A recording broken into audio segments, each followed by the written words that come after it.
All right, howdy again, everyone, and welcome to our Accessibility in Aggie Land webinar series. We're excited to continue on with this series in 2022. We have Justin Romack here with us today. He's a program coordinator with the Department of Disability Resources, and our topic today is promoting accessibility of online meetings and presentations. My name is Megan Orsag. I'm the Associate Director at the Center on Disability and Development. And Dr. Christy Orr, she is the Director of Disability Resources here on campus. And Dr. Orr will be helping to monitor the chat function. So if you have questions, feel free to place them in there. You can take yourself off mute and ask a question as well. And I think we'll get going. So Justin, I'm gonna pass the microphone over to you. And I'd love it if you would maybe tell us a little bit about who you are and what you do on campus, and then we'll get into the presentation. Yeah, you bet. You bet. My name is Justin Romack. I appreciate both the time and the introduction. This is the second time I've gotten to give this presentation, and it's always a joy to talk through just making what we do more accessible. So I have been with the university for about 7.5 years. I get the privilege and the pleasure of working with assistive technology and accessibility here at Texas A&M, working directly with students, but then also equipping and empowering faculty and staff, right, to create and facilitate accessible experiences and spaces. So I have a lot of information I want to cover. I have hopefully some things that will be helpful for you in the things that you're creating and that you're doing. I'm going to go ahead and share my screen. Oh, it says that I can't share my screen. Oh, you're all over it. Thank you, Justin. Hold tight.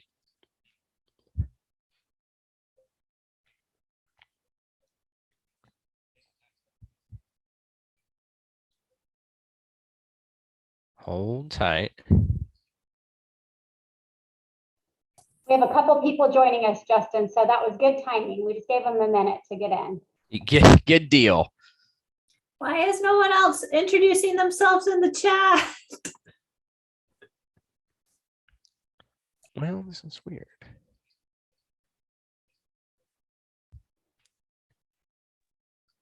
Yes, feel free to please let us know who you are and why you're here in the chat function. We'd love to meet you. All right, I'm assuming you can see my title slide, promoting accessibility of online meetings and presentations. We can. Excellent, excellent.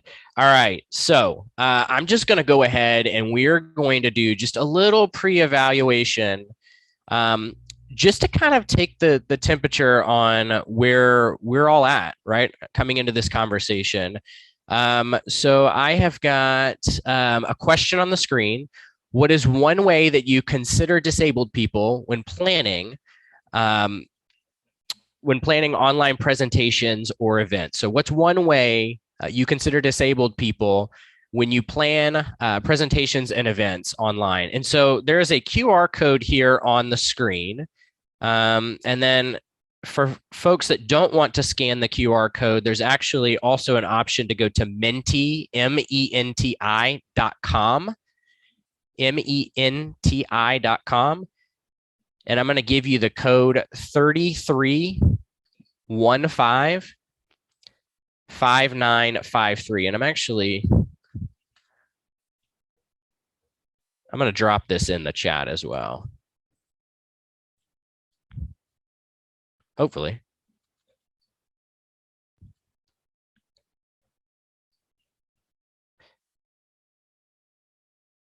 So I dropped the link to that Menti poll there in the chat as well. And we'll just take a couple minutes. I'm going to let you respond to this. Again, the prompt is, what is one way you consider disabled people when planning online meetings, events, and presentations? And I think it's important that we ask this question because a lot of times we come in knowing kind of a lot more than we think we do. And so my hope is that we go through this presentation, you'll kind of take what you've already learned and know and do, and compare it to some of the things that I have the pleasure of sharing during our conversation today. So I'll give you just another minute here.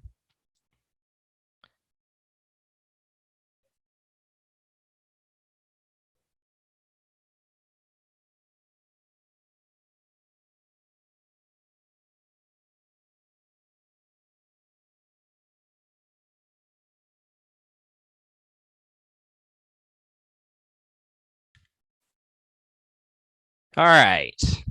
So thank y'all for doing that. I'm just going to kind of give the disclaimer that for some reason, my screen reader is reading everything that's popping up in the chat here. So I'm going to try to see if I can fix that.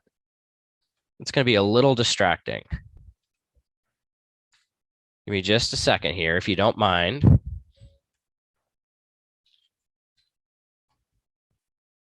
It will distract me, not you.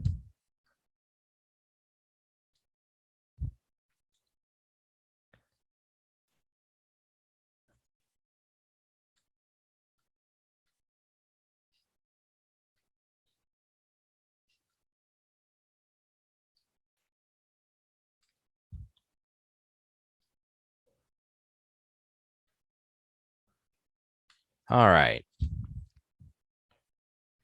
So just making sure when I switched to my other screen reader, can you all still see this presentation? We can, Justin. We're on the what will we cover today slide. Perfect. Thank you. Sorry for the little technical difficulties, but glad we could work it out. All right. So again, thank y'all for doing that, just that brief reflection exercise. Again, I think it's super important for us to kind of take the temperature on where we're already at.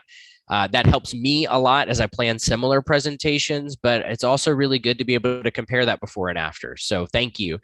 What will we cover today? So we've got a lot on our plate, and I want to make sure that I'm a good steward of our time, but I'm also, rewarding and giving you something back for giving of your time. So online events and presentations, we have to consider the obstacles and barriers that come with these, right? So with the opportunity of having new tools and exciting ways to connect, there are definitely some positive things that can come from that, but there are also some barriers that are inherent.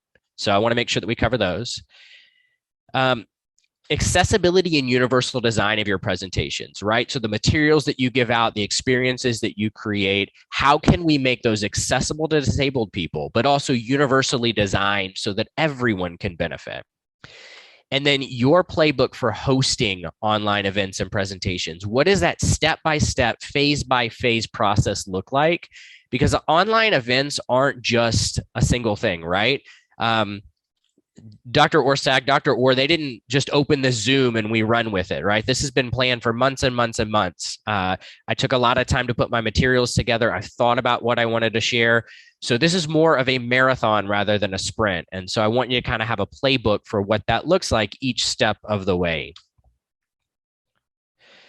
Now, COVID has changed meetings and events and opportunities, experiences forever, right? On my slide here, we have a picture of some masks on a surface. And it's hard to deny how radically impactful the last couple of years have been on how we engage with one another. There's not a day that goes by that I don't have a Zoom meeting on my calendar. And I think we're all in that space. These tools existed long before COVID.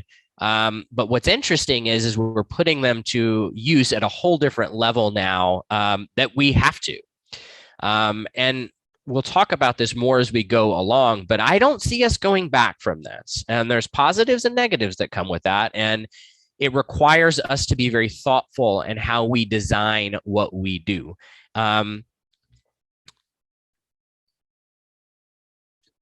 So we're gathering online far more than we have before, right?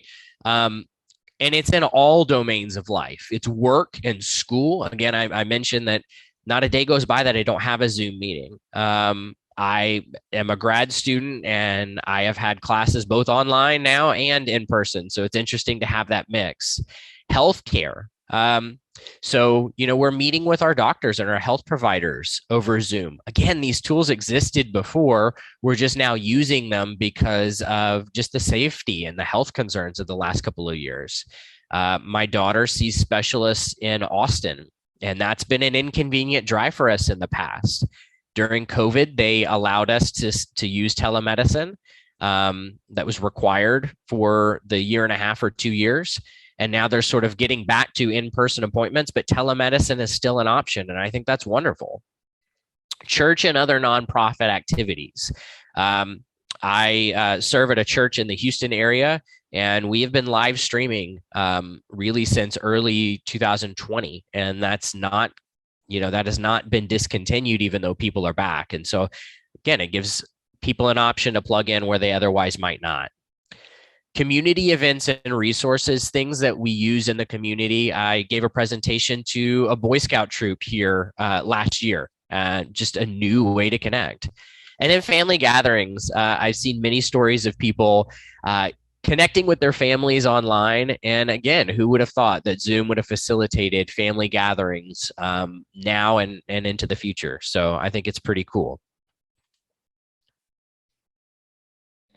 Online events can bring a big boost to accessibility. So on the slide here, I have a picture of some shoes. This person is sort of levitating off the ground. And the idea is that we do get a lift in accessibility as a result of having Zoom access or online access. One thing I didn't mention at the top of this presentation is that I want you to ask questions. I'm not able to monitor the chat as I'm over here in my slides. So Dr. Zor and Orsag, if you don't mind, if you see a question that jumps out and there's a spot to jump in, let me know. Otherwise, I'm planning on leaving time at the end of this for you all to ask questions. So I want you to queue those up, think about them. If something pops up and you don't understand what I'm saying, or you want me to clarify, I'm absolutely happy to do that. But please feel free to save your questions or drop your questions in the chat. We'll absolutely get to those. The online tools, it does offer a big boost to accessibility.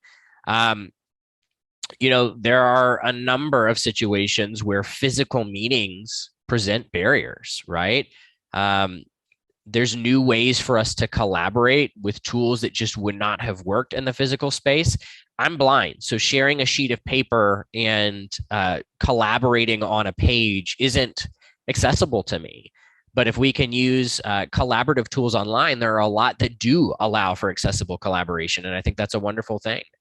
For people with disabilities, where mobility and transportation become problematic, online opportunities certainly mitigate some of those concerns. For people who have difficulty or fatigue because of mental health, and that physical space can be challenging. Again, being able to attend a meeting or an event in your own home offers a level of access that the physical space does not. But online events can create barriers too.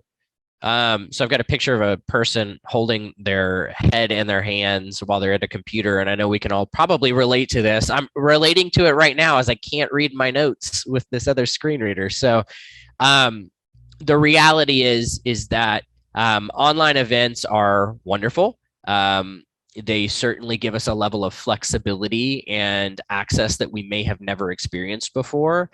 But when we have inaccessible technologies, inaccessible materials, communication and engagement strategies that don't think inclusively, then we're very likely excluding people. And so we have to be very conscious about the barriers that are imposed by the tools we use, by the practices we put in place, by the way we interact with people. And my hope is that as we go through this presentation, I will try to point out things that I'm being very purposeful about.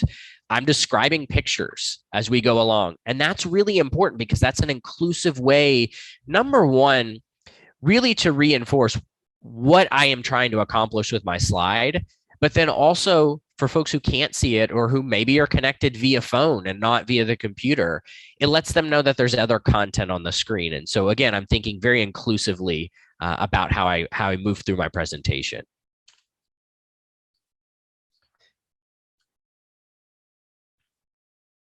So how do we create and facilitate accessible online experiences? Oh, hold on. Give me just a second, y'all. My computer.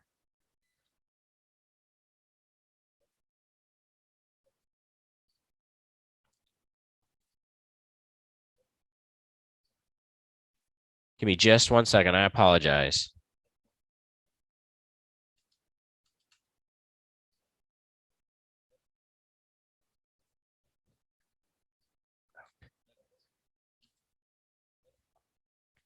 Okay.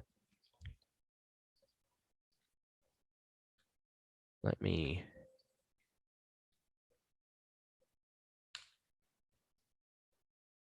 There we go.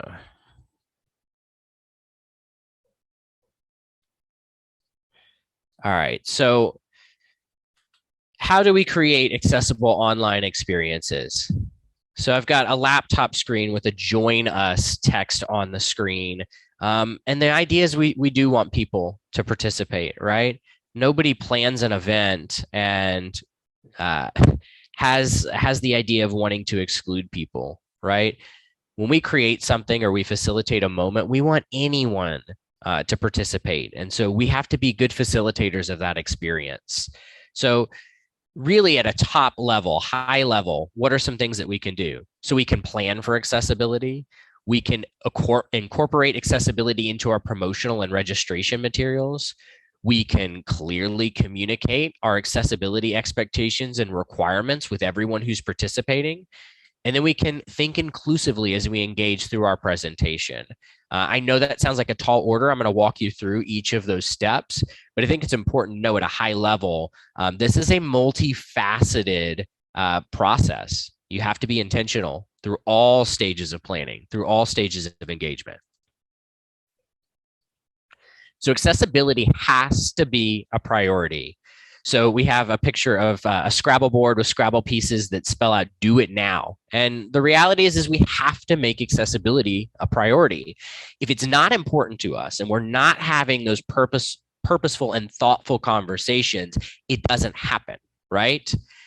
There are ways that we can be purposeful with our accessibility. We can talk about it from the very beginning of planning, right? From that moment of conception where we have an idea that we want to host something or do something online, we can be bringing up accessibility. We can be evaluating barriers. We can be talking about who might we exclude with this activity and what could we do differently, right? So it's prioritizing the idea of accessibility. You've got to factor accessibility into your budget, right? That's not to say that accessibility has to be expensive. But if you don't factor in the costs that are associated, like captioning, like interpreting, maybe it's choosing between one platform over another, and there's a different cost associated with that platform. It's factoring that into your budget.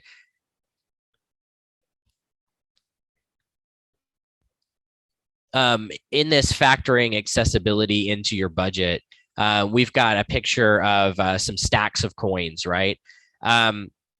Again, there are costs associated with this. And I talk to a lot of people who will come to me at the end of planning the event, or the event is a couple of days away, and they're like, hey, we need to do this, this, and this. And I let them know, well, that's going to cost money. Do you have that factored into your budget? And a lot of times they don't. So if you plan for it, you will be able to be prepared for it. So choosing an accessible platform. So I have a picture of a Zoom call here in gallery view, and Zoom doesn't have to be the platform, right? We're on Zoom right now. I happen to think that this is rather accessible from a technological standpoint, but there are other platforms out there. There's Teams, there's Skype, there's a lot of online conference apps that are out there. And so it's being aware of what level of accessibility does the technology offer? What level of accessibility does the platform offer? Now, I will say, I don't expect you to be a technical accessibility expert.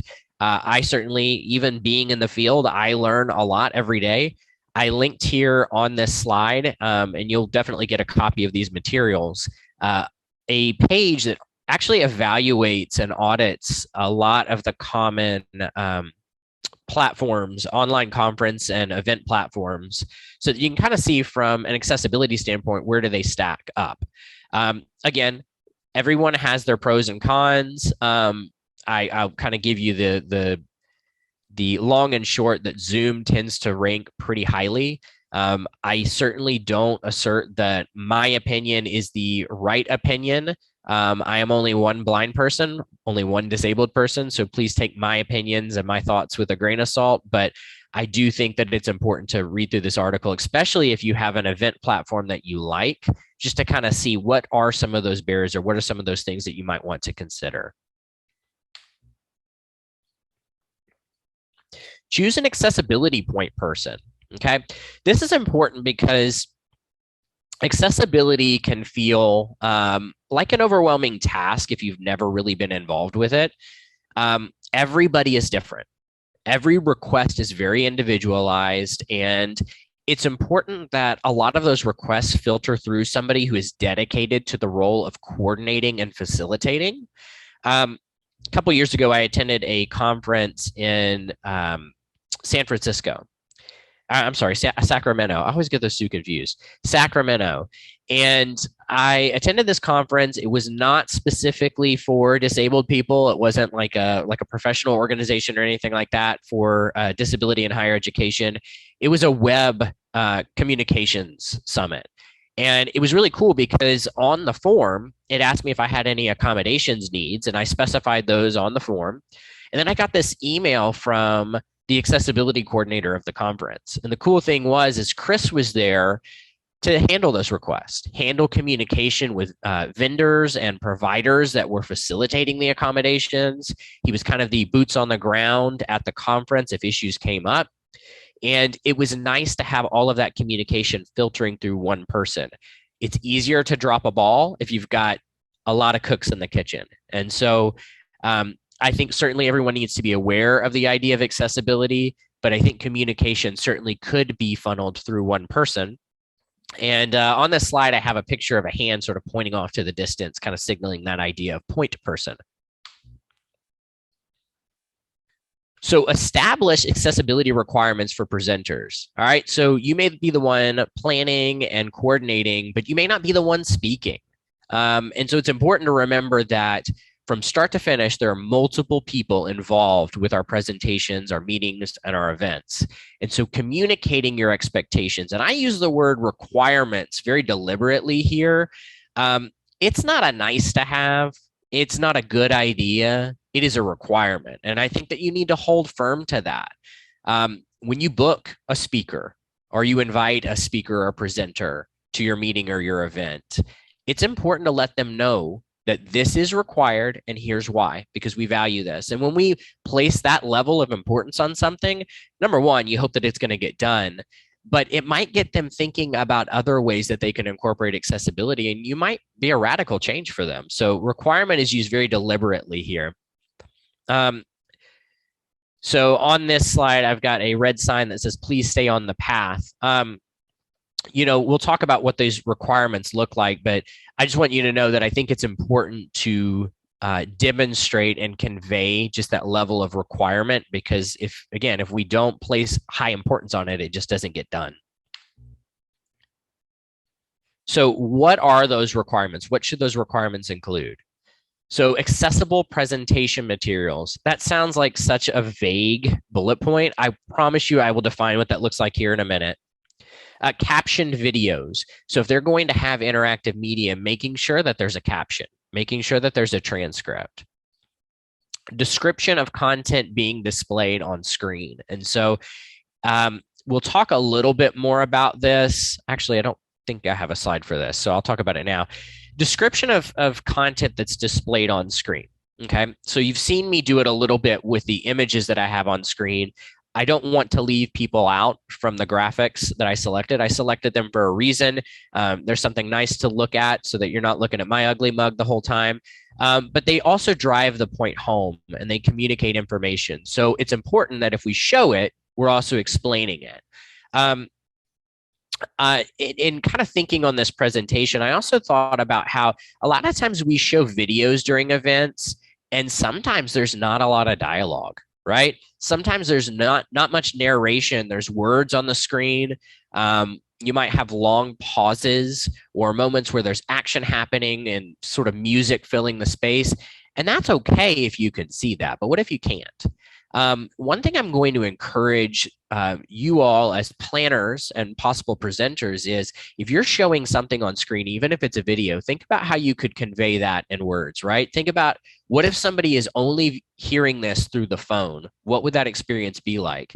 And so in the accessibility community, we talk about this as audio description. Basically, it's a verbal description of what you're seeing on screen.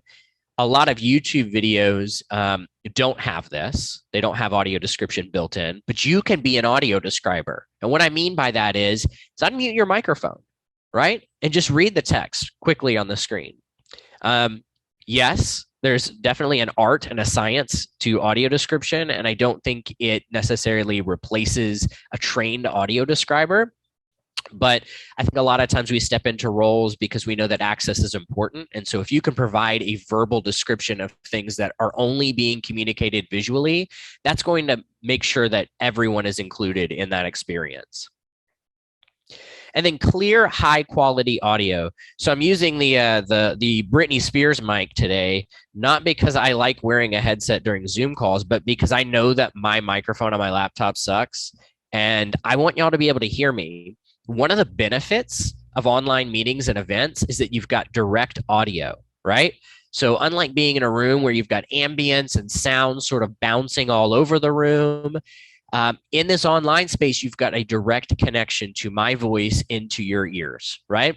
And that's really a value, especially for people who are deaf or hard of hearing, right? So where hearing might be difficult or pose a barrier with this spoken content, you've got a direct connection to me. So I think it's being conscious about what kind of audio are people getting. Headset mics are cheap. I think this one was like $20. You got to be conscious about how you place it, but I think that a headset mic is a good option. And then a commitment to inclusive language, right? It's being conscious of the words that we use and making sure that, we're not leaving anybody out. So I think inclusive could mean a lot of different things. It's just making sure that we're welcoming with how we address things and address people. So universal design for your presentations and experiences. So I stumbled upon this cool framework, this 4-point framework, as I was doing research on this presentation. And this has resonated with me so much. If you could take one thing away from this presentation, I hope that this is helpful to you. So University of Washington, they have a really cool Department of Informational Technology. University of Washington do it. And whenever I think of accessibility or universal design, I'm always referencing Do It just because they've got such great resources. I could not find this published anywhere online straight from them, but I saw a lot of people referencing them. So I'm going to credit them, but I have some links at the end of this presentation with resources, and you'll see kind of where I got this from. But the idea is pretty simple. There are 4 principles to universal design in your presentations: big, simple, clear, and consistent. All right, so let's define those. Big, what is that? Big fonts, right? Making sure that text is big, it's got plenty of room to breathe, and it's large enough that people can read it and it stands out. Now, this is really important when you're in a physical space and you've got somebody sitting at the back of the room. Right now, you've got the screen right in front of your face, but that doesn't mitigate the need to have big fonts, right? People don't need to have to lean in to see your presentation. So making sure that fonts are big. Simple, right? Simple slide layouts, making sure that there's not too much text on the screen, making sure that it's very clear what you want people to take away from that. My slides are very deliberately designed. I could certainly put paragraphs and gobs of text here. That would be overwhelming. It would distract you from what I'm saying. And honestly, it wouldn't bring my point home. And so few bullet points, a few words per bullet. I've seen guidelines that recommend like 4 to 6 bullets tops, maybe 7 words at most for each bullet. And I think that's a really good rule of thumb. Clear. Again, going back to that clarity of your slides, making sure that the fonts are readable, right? Sans serif, making sure that they're not curvy, wavy, decorative, real plain font, good color contrast, right? So I've got a white on black here so that it stands out. Contrast matters. If people can't read it, then they're not going to be able to learn from it. And then consistent, making sure that from slide to slide, point to point, illustration to illustration, your ideas connect the dots, right? People are able to follow the trail and learn from what you're sharing. And that's really important. Consistency is super important. So big, simple, clear, consistent. It's making sure that you adhere to all 4 of those points. And if you can do that, people are going to be able to access and learn from the material that you put forth. So creating accessible presentation materials. I told you that I would unpack that really ambiguous idea, and here we are. I'm going to talk about contrast. Contrast and font size and font style, font face. These are really important. Again, clarity helps people walk away with information. Contrast is really important. There are a number of tools that can check your contrast. As you bold your font, make your font larger, it does have a greater level of contrast. So a lot of times, if you just use simple slides, headings, and a couple of words in each of your bullet points, your contrast almost takes care of itself. But again, there are definitely contrast checkers online. If you Google color contrast checker, you will find a bunch of them. So they're all out there. Arial, Tahoma, Cambria, those are all good fonts that are sans serif and are very legible, readable. And again, when you don't clutter your slides with so much text, it's easy for that text to stand out and be readable. Alt text on images. So you wouldn't know by seeing my presentation on screen, but each of these images in my presentations have a bit of information that go along with them that's visible to my screen reader called alt text.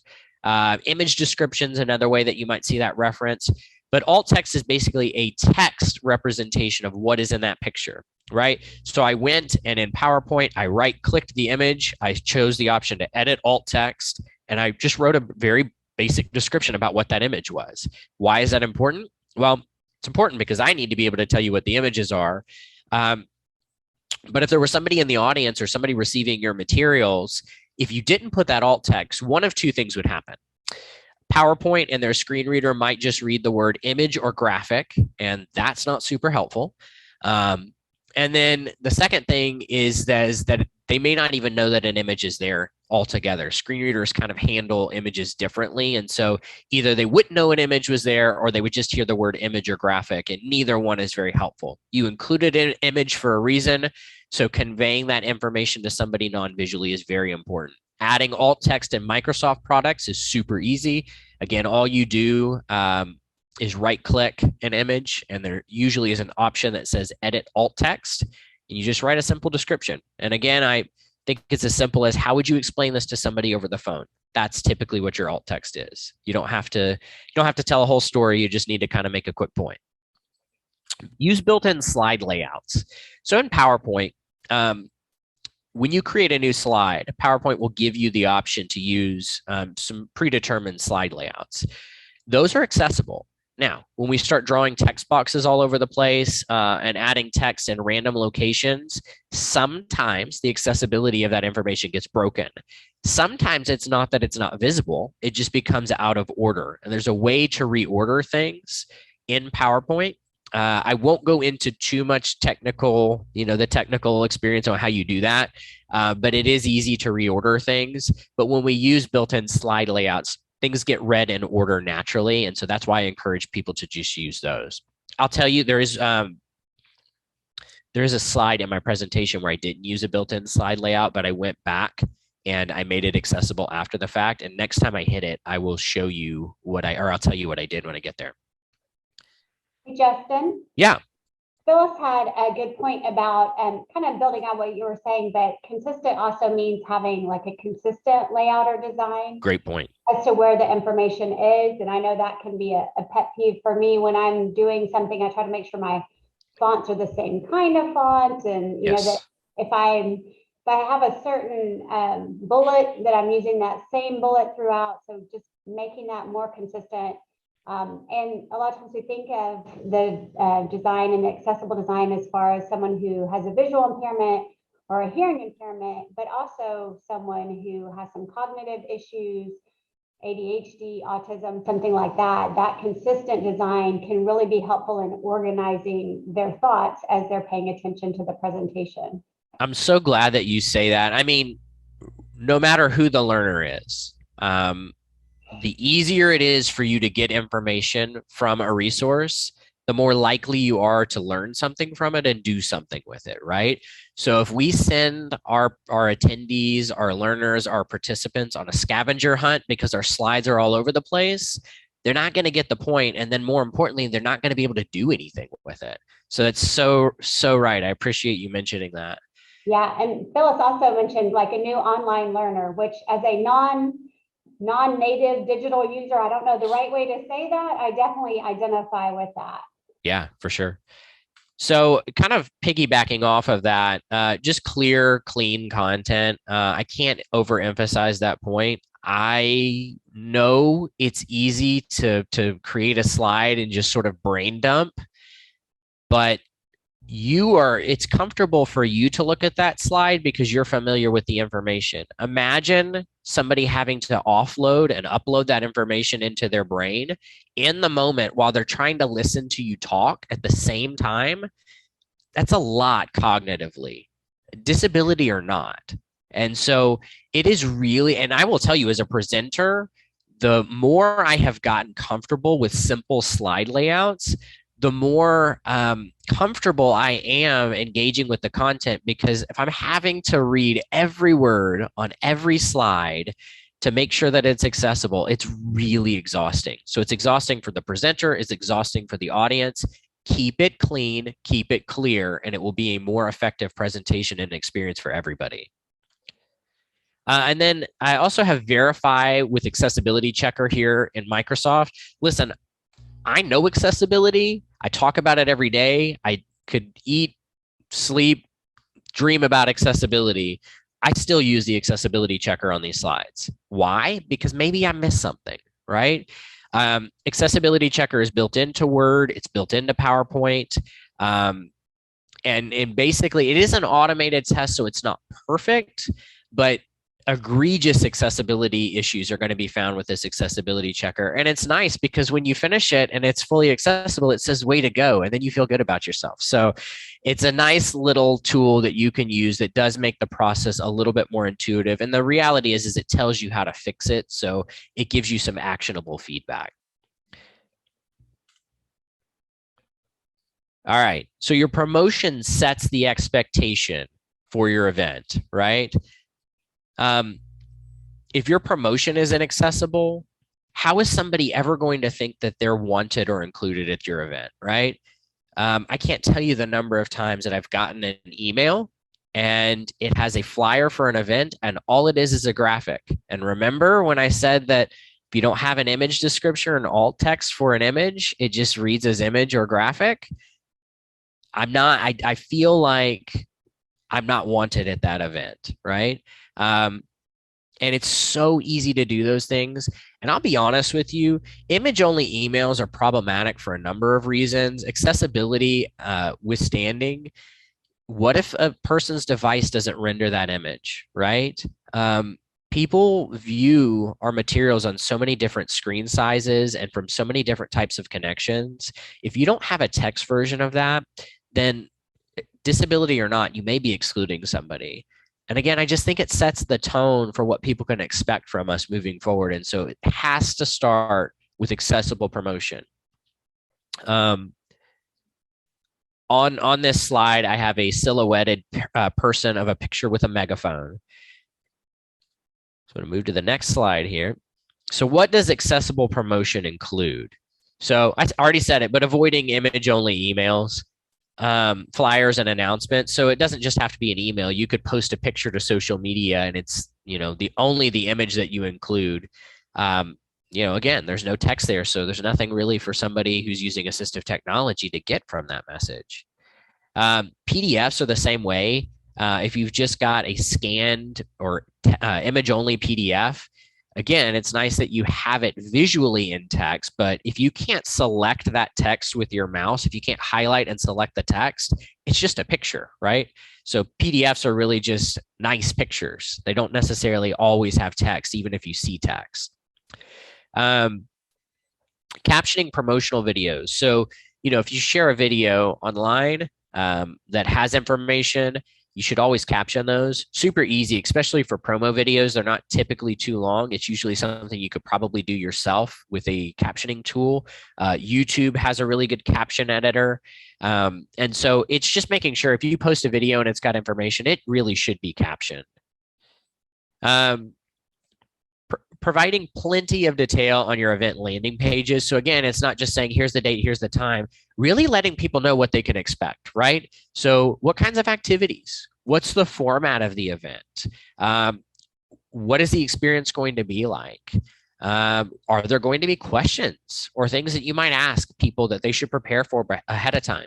Right? Just being able to plan and prepare. Sometimes I don't know what needs I will have unless I know what I'm going to be doing. And so a lot of times by providing that context, it may seem like it's overkill, but for somebody who needs it, it's necessary, right? And then making sure registration forms are accessible. Zoom, good example. The fields are accessible. And so when I use them with my screen reader, it tells me what type of information is expected in the field. I used a form yesterday that was not accessible. And it's hard to fill out a form when you don't know what kind of information is expected of you. So it's making sure that whatever platform you use, the labels, the form labels are accessible, but they're also close by to the fields because, you don't want to send people on a scavenger hunt when they're trying to get plugged in.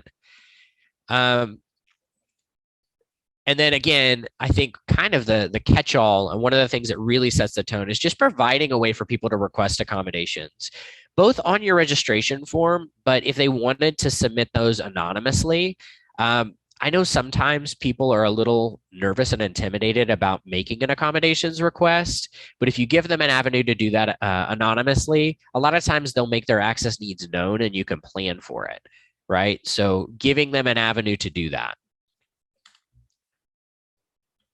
So I told you I'd give you a playbook, phase by phase, blow by blow. How do you make this accessible from start to finish? And so kind of we're at that we're promotion, leading up to the event, getting ready. This is kind of like the 11th hour here. So a lot of this is verifying that what you said was important is actually in place. So verify that your presentation materials and your videos are accessible, right? They're captioned. You could do this by using assistive technology. You could probably run the accessibility checker. Again, I think one of the really helpful things is just knowing, hey, if I try to highlight and select text and I can't, it's probably not accessible. So those are all good tips. Schedule cart and interpreting services, right? So if you've had a request for those services, making sure that you have a provider that is ready to go for those services. Share presentation materials and detailed connection information, right? So a lot of times having those presentation materials ahead of time for me is helpful because I can read ahead and I'm not having to listen to my screen reader ramble on while I'm listening to a presenter. But it's also having those connection information. How am I going to get to the event? Do I have a link? Is this something that I need to be anxious about? Because those things really matter. People want to make sure that they have everything that they need to connect successfully. Uh-oh, hold on. There we go. And I said this already, but this is really important. It's not something I thought about until I saw it written out. And I was like, you know what? That's a great point. We have staff meetings every Tuesday, and we have icebreakers as part of that staff meeting. And if I were to be put on the spot to have to answer one of those questions, I would probably feel a little overwhelmed. I might feel a little intimidated. I probably wouldn't have an answer right away. but being thoughtful and sharing questions and activities ahead of time, it allows people to prepare. Now, there are some activities that you want people to just sort of have spur of the moment, sort of brain dump experiences. And sometimes those are okay. But the more you empower people ahead of time to be prepared, I think the better the outcome in general. So I would even say from a universal design standpoint, there aren't too many instances where I think I would advocate for a spur of the moment sort of stream of consciousness activity. So as your event begins, so this is kind of right as Dr. Orsak, Dr. Orr, they let folks in, you all are getting ready. You're watching me awkwardly wait here to start speaking. Yeah, you all know the drill. I'm sure there's a few more people who are going to filter in here. We all do it every meeting. But this is as we're leading up to the event, right? Or as we're getting into the event, as it starts. So establish how to use some of the accessibility features like captions and things like that. I did not do a very good job of jumping in with that, but Zoom has a lot of built-in accessibility features. Typically, folks who are using those are aware of those features. But I would say that it's not a bad idea to mention to folks, hey, there are accessibility features. Here's a link I'll drop in the chat so that you can access those. Making sure folks know how to enable captions or that captions are available. Encouragement. Dr. Orsak did a great job of encouraging people to stay muted unless they're speaking, right? Background noise can be a barrier. We've all been in meetings where somebody didn't realize they were muted and started having an awkward conversation. I probably was one of those people at one point in time. The reality is background noise just adds to the noise of the experience. And so the more we can do to minimize that, the better. Have presenters provide a visual description of themselves. I kind of had a flow in my mind with how this was going to go, and I totally forgot to do it. So I'll sit on this one for just a minute. Provide a visual description. So I've seen this done for a number of things in the disability community over the last couple of years, where the speaker will introduce themselves, and we've got kind of a couple of asterisk descriptors, identifiers that we kind of say up top. My typical one would be, my name is Justin Romack. I use he, him pronouns. I am a white man with a beard. I'm rocking quite a gnarly 5 o'clock shadow because I was too lazy to shave this morning, wearing a blue polo shirt. Really something simple as that. Would I make this a requirement? Probably not. You may get mixed opinions on this. And again, your mileage may vary. I can only speak from some of the professional experiences I've had and my personal preference. I think visual descriptions are helpful. I don't think that they're always necessary. And there are some people who just don't feel comfortable doing them. And so you might mention that it's something, if this is important to you as you're planning, you might mention it as something for speakers to do, but I certainly don't think that it has to be a requirement, okay? And then remind attendees to keep conversations relevant in the chat. Great in the moment, real-time example of why the chat can be a little noisy. So my screen reader at the very beginning of this presentation was literally announcing anytime someone entered the waiting room, joined the conference, sent a message in the chat, all of that. Now I switched to a different screen reader that's not doing that now, and had to work through some technical difficulties because it's not the one I typically use. But it's important to remember that for folks who are using assistive technology, all of that could be read out loud. Now, that's not a discouragement to say don't use the chat. I think it exists to be helpful, but I do think it's a two-way street. I need to be very familiar with my technology so that I can work through that, but we also have to be conscious about the barrier that we may be presenting with that chat. So keeping the conversation relevant, I think, is really important. If we're having like a lot of side conversation in the chat, that's where it could get a little bit problematic. And then Dr. Orsak did a great job reminding participants when the recording's starting, right? I think that anything that we do to facilitate the moment, let folks know where we're going from point to point to point. You're setting expectations, you're managing expectations, you're really helping people feel very comfortable. Be flexible with camera policies. I see this a lot in the academic space. I think that we think that having a camera on means that people are paying attention. Christy, sorry. Sometimes when I have my camera on, I'm also doing other stuff. I think we all do that. I know that I've been in meetings and I've been finishing an email or reading something else at the same time. Just because my camera on doesn't necessarily mean I'm paying attention. And just because my camera is off doesn't mean that I'm not paying attention. So being flexible and thinking about why are we having a camera policy, or why do we feel like cameras need to be on? And is there some other way that we can facilitate that? There are some people who are just very conscious about what that camera means and says. And so just being flexible, right? And inviting and making sure that we don't enact a policy or a systemic, barrier that would prevent somebody from really taking away from your experience. So during your event, right? We're here. Describe all visuals being shown. I've tried to do a good example of that. It does not have to be a complicated thing. I think the easier, or the more you do it, the easier it gets. Have speakers state their name when they're contributing. So if we open up for some questions here, I'm going to ask that you state your name, right? Sometimes it's a little easier to see visually, but then I compare a voice with a name, right? And an idea.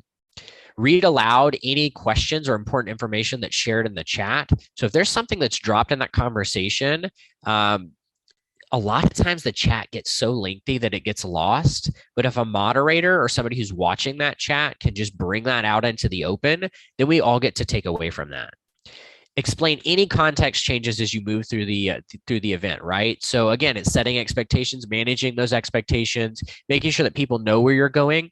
Because if you have a context change and people aren't expecting it, it could be really stressful, right? And we don't want to fatigue people as we move through activity to activity. Consider adding breaks for lengthier presentations. So again, mileage may vary. I can't tell you what a lengthy presentation is. A lot of times it's contextual, right? So if we had a 2-hour event and there were a couple of different activities that we were doing, we might take a 5 or 10 minute break just so people can decompress. Zoom is very fatiguing, right? Staring at this screen, sitting in one spot. There's a high level of demand to get emotional feedback through a screen and a set of speakers versus sharing a room with someone. And being able to take a break during a lengthy presentation, it could be helpful to some. So after your event, right, we facilitated accessibility to this point. What do we do after the event? Because accessibility is that marathon extends beyond the event. So make sure that if your materials are not captioned and transcribed during the event, that as you send out that recording, that they have a caption and transcript. I think that that's a good best practice. Again, there's a lot of value from an accessibility standpoint, but if you're posting this material online, if you have a transcript, people will be able to search for it in Google and find it. People could use a Control F on the screen and search for a particular topic, right? And jump through the transcript to find that. So universal design, great principle to follow. Make sure you have captions and transcripts. Share a transcript of the chat as applicable, right? Maybe some chats aren't, maybe there's sensitive information or something that was shared in the chat that you don't want to share out, but I think you could also moderate that a little bit. But there's oftentimes really good ideas that are shared in the chat. And so sending participants a copy of that, I think, is helpful. And then I would also encourage you to add accessibility to your post-event assessment. Maybe it's a branching question. Maybe you say, did you use accommodations during this event? And then have a conditional that asks them, what can we do better next time, right? I think if you incorporate that in your assessment, if we don't measure it, we can't change it, right? So whether it's through a formal assessment or by following up with attendees, I think that you have to assess it. You have to measure it. So putting it all together, I know this has been a lot. I'm sure y'all have questions, and I definitely want to make sure that we have time for those, but putting it all together. So I have a picture of 2 hands holding up jigsaw pieces. And the reality is we've covered a lot. What do accessible online events include? So at high level, thoughtful, proactive planning, right? Talking about it. Bringing up accessibility in conversations, thinking about barriers, including disabled people, right? Both in the planning, but also as part of the presentation. clear requirements and expectations. Again, if we don't make it a requirement, if we don't make it an expectation, it will not get done. And it has to be everybody that's involved, right? Speakers, vendors. We have to state how important this is. Accessible promotional and presentation materials, right? So from how you promote the event to the materials that people get when they attend has to be accessible. You set and manage expectations with the level of accessibility that you present from start to finish. And then inclusive practices before, during, and after your event. So remembering that people come with a number of contexts to what we do, right? No two people in this space have the same share or have the same experience, right? The same set of contexts and identities. And so it's thinking inclusively, recognizing that people are different than us, and their mileage varies. And so being inclusive and making sure that we include everybody. All right, so give me just a second. I do have, hold on. I have another assessment question here on the screen. And the question reads, what is one action item you will commit to as a result of today's presentation or today's talk, right? So what is one action item you will commit to as a result of today's talk? I've got a QR code on the screen. Again, like earlier, you can go to menti.com, menti.com, and you can use the code 3315, so 3315 5953. I'm going to give you just a minute to do that. Again, that code is 3315 5953. What is one action item you will commit to as a result of today's talk?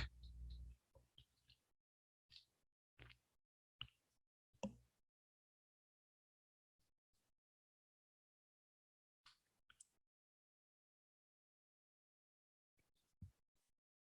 give you all just another minute here.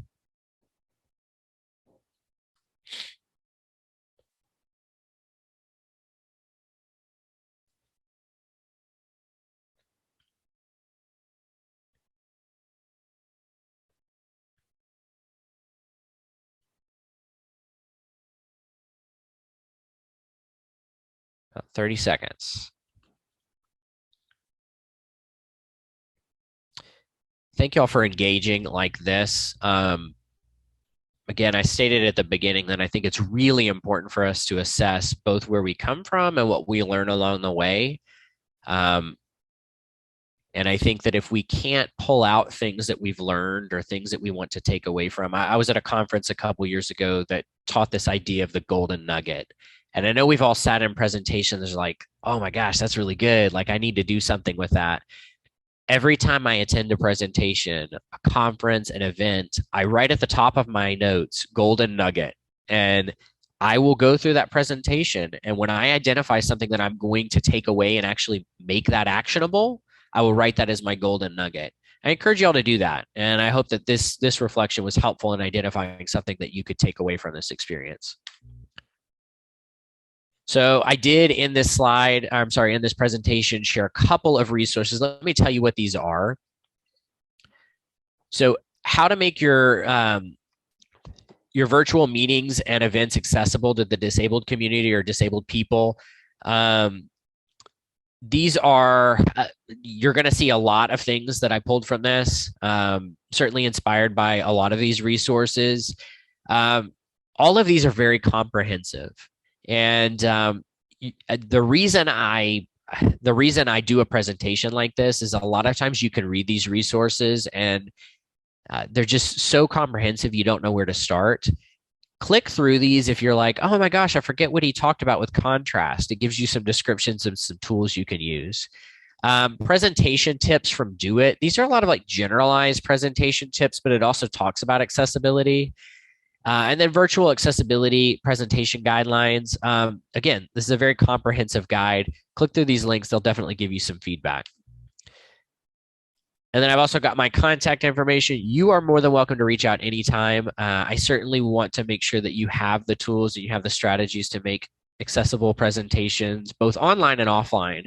But I know that because a lot of this is new to a lot of us, there's sort of a learning curve. So anytime you need something, feel free to reach out.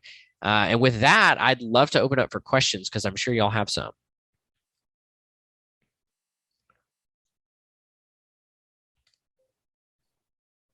Megan, did you want to ask your question you had from earlier?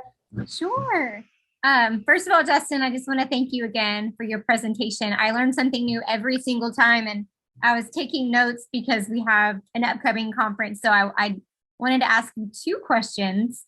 The first question I had was, we are hosting, opportunities for people to come and present. And so when we have people that bring their own presentations, when there's a lot of different graphics, but the graphics just seem to be there for the aesthetics and not necessarily helping to tell the story of the content that's on the page. And so I think my question's two-part. One, it sounds to me like maybe it's not necessary and it's more harmful than helpful.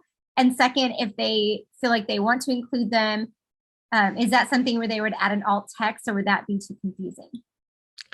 Really good question. And I actually, I'll answer your question and then I'll kind of circle back to something I said I was going to do. So for these images that are decorative, so I would say like the QR codes that I have in my presentations, those are probably borderline decorative. Sometimes we have like arches or separators or things like that that just don't add a lot of value contextually. You can actually mark those as decorative. So in PowerPoint, so like for my my QR codes, I flag those as decorative images. You go into the same spot where you would do alt text and you would check a box that says this is a decorative image. The cool thing is when you do that, the screen reader won't announce it, right? Now, we have to be judicious about that. If it adds value, both to the information or the experience, we should probably give it an alt text. But if it's just decorative, it's aesthetic, it really isn't adding any information, check the box for decorative, and then it's just removed from the flow. I think you asked a second part to that question. Did I answer your question? Yes, I think you did a good job of that. And just having like that language to communicate that to others, because of course they put a lot of time and effort into their studies, but I think that's such a great way to explain it. And so thank you for sharing more. There's definitely some gray area to this. I tend to be a very context-oriented person. So if it was important enough for you to put a picture on a slide, it's probably important enough for you to tell me why you put it on the slide. But there are definitely things that we include in slides like lines and, again, separators, just things to divide up the content. Those don't need to be read out loud. So yeah, the decorative is an option. You could do it both in Word and PowerPoint, and it's just as easy as a checkbox. I mentioned that I said I would show you a slide that I did a custom layout for. Let me do this real quick because this is, hold tight. So I'm assuming you can see my screen. You see my PowerPoint screen here? Yes, we can. Okay, excellent. So I'm actually in the view where I'm editing right now. And this is kind of a custom layout because I have an image here and then I have some text at the bottom. I had to finagle this slide together. Now, the way this was added, a screen reader is going to read items in the order that they were added. And so it's important to know that I started with the title that reads, what is one action item? It's the reflection prompt. And then I selected this as I think it was a title and content slide. So it gives you like the title and you have like the bulleted area. So it added my use the code 3315 5953 or whatever it was at minty.com. So it added that text next. And then I added the picture, right? So if this were a picture that I needed to have, I would want to reorder this. And what I did was I came here to this picture, and because it was not in order, I chose the option bring to front. And this sounds really silly, but when you do bring to front or send to back, you're almost sort of reordering the items on the slide. So if the slide order is not correct, or you know that you've added things out of order, bring to front will move it up in the order, and send to back will move it back.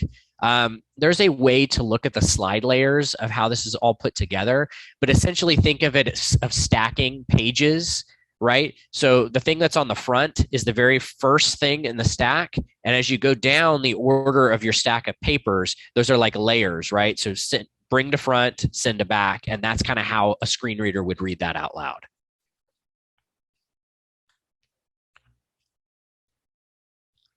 I don't talk about that one very often, but I think it's important to know, like, I always say use native slide layouts because it's just easier. You don't have to think through that. But I know that there are lots of instances where we'll want to add text boxes, and knowing that you can do that accessibly and flexibly, I think is important.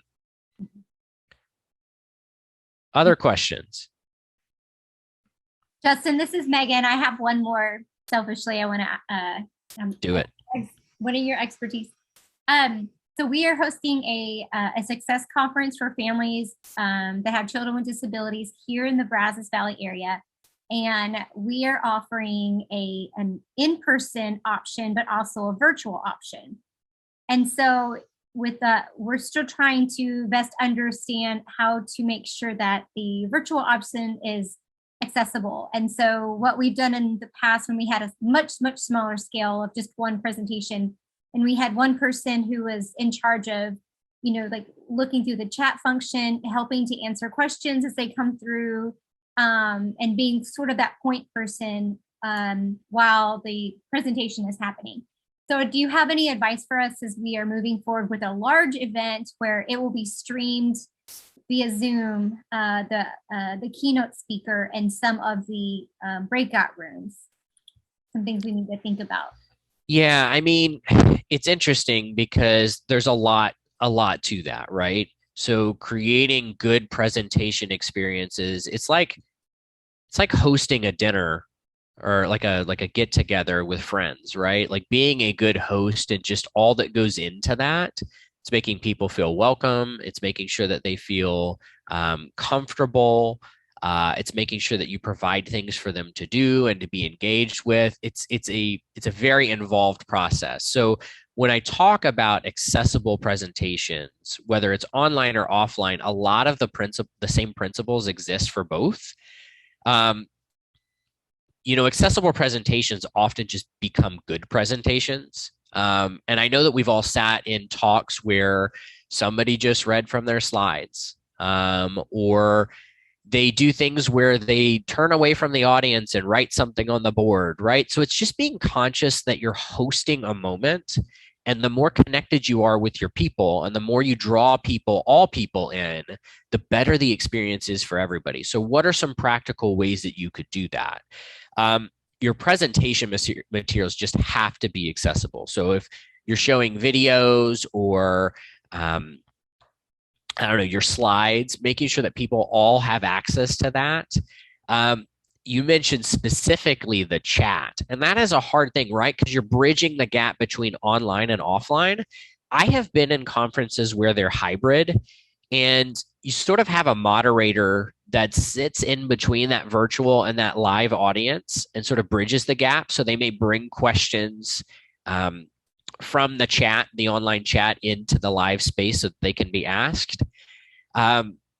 Other things that you can do, make sure that audio is just on point. You want to test that. You want to make sure that it's good both for the room, but also for the online space. And then also, this is more on the presenter, but it is hard to work an online space, right? Like I'm really conscious of the live space. It's focusing on different points of the room, kind of moving around.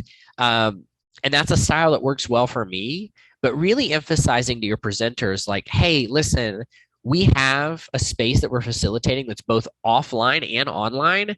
So there are going to be things that you may do. Maybe it's with your hands, or maybe you show something on the screen. It's being conscious that that might not always translate online if you don't describe it. Sometimes when we say online, it's not even a desktop computer, right? Somebody's connecting from a phone. So again, I would treat most of this like an online presentation, because you're going to catch most of the people, you're going to catch most of their needs online, and it doesn't make the offline presentation suffer. I hope that makes sense. Yes, thank you. Yeah, because even with the conversations today, with managing the chat and understanding how that works with the screen reader, and they have the reaction buttons on the Zoom, and I'm not even sure that that's accessible, where you could do the laughing face or the thumbs up or things like that. And so we're definitely learning, and so I appreciate you sharing your expertise on this. What's interesting is that accessibility of a lot of these tools was okay. It was decent. I would say largely non-existent before COVID. But because we all started using these things very suddenly, they've become more accessible. And so that's both encouraging, but also requires us to be aware of what's out there. One thing to think about with platforms, and I'll use Zoom as a good example. Zoom has a dedicated accessibility team. If you're looking at a platform or a tool and they specifically have an accessibility page or a team or documents online about accessibility features, it's not a given that it's going to be completely accessible, but it's definitely a good start. So if you're looking at using software that's maybe not Zoom, I would definitely Google whatever that platform is, plus accessibility or accessibility documentation. And if you can find pages online, it's a good bet that they're at least thinking about it. And that for a lot of companies is the hardest part. Thank you, Justin. Does anyone else have questions? We'd be more than happy to help get those answered, especially where we have Justin here. May I ask a quick question? This is Dorothy. I have a question about once you sort of leave the Zoom interface. So, and I guess maybe it's sort of like screen sharing. I hadn't really thought about it in those terms. But like if you include a link and suddenly people are wandering outside the Zoom screen, are there really good ways to check the accessibility once you move outside of Zoom? Because I sometimes, am asked, is this screen reader accessible? And without a screen reader to test it, I don't really know how to know. Yeah, for sure. A lot of thoughts on this one. It's hard when you don't have the tools, or you don't necessarily have the expertise to test the accessibility of something. I wouldn't expect many people to have that level of expertise, right? There's a level of experience and exposure that goes into being able to evaluate how accessible something is. I would say for me, a lot of what I'm looking for when I decide if I'm going to use a tool is, yes, I have accessibility experience. Yes, I use technologies that require accessibility.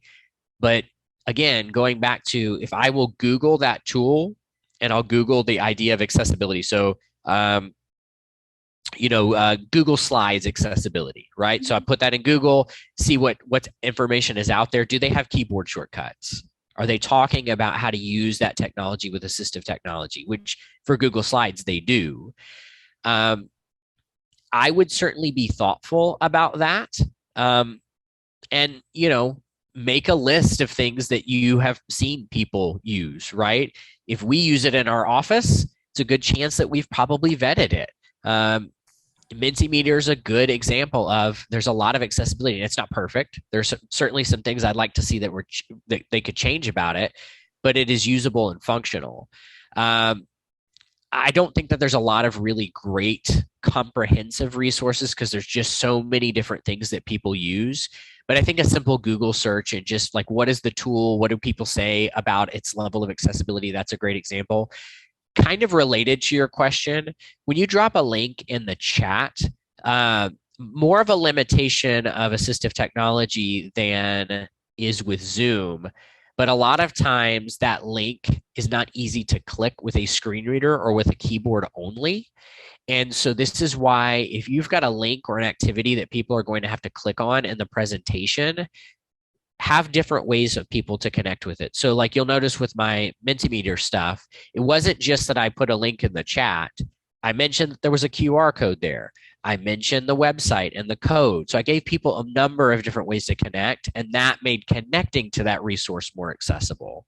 So I think there's a couple of things that you can pull away from that. Okay, great. Thanks, Justin. You bet. Thanks, Dorothy.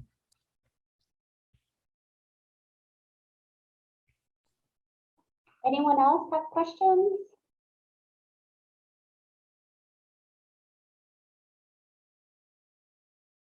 Megan, you want to announce about the evaluation? Yes. Okay. So I don't have a slide for the link for our evaluation, but I did share it in our chat box, and I'm emailing all of you following this presentation with the link, and to thank you for participating today. Justin, we are so grateful for your time and your expertise, and I know that so much work has gone into your presentations, and I always learn something new every time that you present. And so I just thank you so much for teaching us all, and that we're all able to learn together. We just ask if you guys would please fill out the evaluation. This helps us just to learn and grow and do a better job with programming. And if you have ideas on accessibility or questions, I'd love for you to reach out to myself, Dr. Orr, or Justin. And we'd be happy to answer any questions or add a topic to our Accessibility in Aggie Land for the summer and fall. But again, we just thank you so much, Justin. We have our Accessibility in Aggie Land workshops the third Wednesday of every month. And so we'd love to have you guys next month. And so be looking for the emails to go out through the university for the RSVP for that. And that's it. Do you have anything else, Justin or Christy? Thank y'all so much. It's a joy. Yeah. Thanks, Justin. Justin, you have a lot of positive feedback in the chat and lots of people saying thank you. Thanks. Thank you, everyone. Have a great day.